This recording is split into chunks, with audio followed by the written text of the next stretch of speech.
मैं तो सबसे पहले देश के प्रधानमंत्री जी को, रेल मंत्री और महकमे को मैं हृदय से सारण वासियों की तरफ से बधाई दूंगा कि आज 100 करोड़ रुपए के आज सौगात सारण के लिए उन्होंने दिया है, जो लंबित मांग था और जो समस्या के रूप में खड़ी थी। आप मांझी से लेकर के कचहरी तक दोहरीकरण, यह समान बात नहीं है। मांझी में आप हम पुल पर हेलते थे तो एक ट्रेन को आधे आधे घंटे तक कभी कभी इंतजार करना पड़ता था, उधर बकुलाहा में, इधर मांझी में। आज वह सारी समस्याएं दूर हो गई। इसका लाभ आज हमारे सारण वासियों को यात्रा करने में भरपूर मिलेगा। और आज देश के लिए जो उन्होंने दिया है, आज देशवासी नतमस्तक हैं प्रधानमंत्री के प्रति कि उन्होंने रेल के माध्यम से, भारतीय रेल के माध्यम से भी जो देशवासियों को सौगात दिया है। और हम यह कह सकते हैं उसमें सारण पीछे नहीं है, हम किसी से कम नहीं, सारण को भी उसका पर्याप्त हिस्सा मिला है।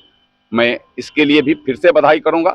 और जो स्टेशनों पर जिस तरीका से सर सफाई की व्यवस्था की गई, जिस तरीका से वाईफाई की व्यवस्था की गई, जिस तरीका से शुद्ध पेयजल की व्यवस्था की गई, जिस तरीका से शौचालयों के साफ सुथरे और उसके रहन सहन की व्यवस्था की गई है, यह एक अपने आप में हमें लगता है कि यह दिखा रहा है कि हम सफाई और आगे बढ़ने की तादाद में कितने हैं।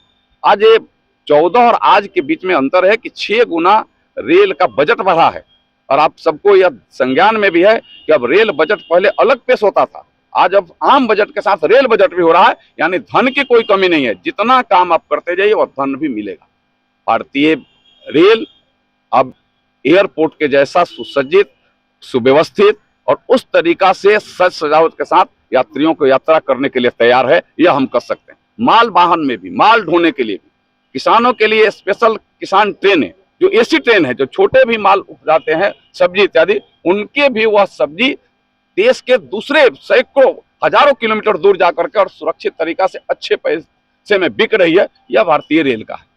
भारतीय रेल ने जो किया है, कोरोना काल में अगर आप देख लीजिए तो स्पेशल ऑक्सीजन स्पेशल ट्रेन चलवाया उन्होंने। कोरोना काल में यह चिंता न करते हुए कि हमें क्या होगा, उन्होंने देश की जिस तरीका से सेवा की है प्रधानमंत्री जी के नेतृत्व में, उनके दिशा निर्देशन में मैं बार बार नमन करता हूं, बधाई करता हूं। इसके लिए धन्यवाद सारण वासियों की तरफ से। अभी मैंने कहा कि मोदी है तो मुमकिन है, जो नहीं हुआ है सो भी हो रहा है। पहले तो आपको छपरा से पटना जाने के लिए रेल पुल ही नहीं था, वो अभी मोदी ने दिया है। उस चीज की चर्चा में अगर करूं तो उसको पूज्य अटल बिहारी वाजपेयी जी ने जब प्रधानमंत्री के रूप में जब थे तो गांधी मैदान में आकर के उसका शुभारंभ कराया था। बीच के कालखंड में लोगों ने उसको छोड़ दिया था और उसको पूरा करने का काम नरेंद्र मोदी जी ने किया है। आज जेपी सेतु को जोड़ कर करके तो सारण वासियों के नहीं, पूरा उत्तर बिहार के वासियों की यात्रा करने वालों के लिए जो सुविधा दे दिया है, उसे सारण वासी और उत्तर बिहार वासी कभी भूल नहीं सकते हैं। रेल ट्रेनें चल रही है, दोहरीकरण उसका हो रहा है। मूल सवाल है कि मेमू ट्रेन मैं जो कह रहा हूँ, यह सवाल भी आपको जानना होगा कि मेमू ट्रेन तब चलती जब वह पुल नहीं बनती तो मेमू ट्रेन की बात आप कहाँ करते।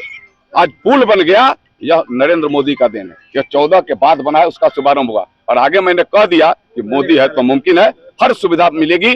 जो सुविधा चाहिए सारण वासियों को, सारी सुविधाएं रेल के माध्यम से भारतीय रेल देने के लिए तत्पर है, तैयार है। और यह विश्वास के साथ मैं कहता हूं कि हर समस्याओं का निदान मोदी की सरकार, उसमें भी अगर भारतीय रेल है तो भारतीय रेल भी आगे बढ़ चढ़ करके उसमें सहयोग और सहायता करने के लिए तैयार है। मंत्री की दृष्टि बहुत दूरदृष्टि है और निश्चित रूप से यह कहा जा सकता है कि जिन योजनाओं का शिलान्यास प्रधानमंत्री करते हैं उसका लोकार्पण भी प्रधानमंत्री करते हैं।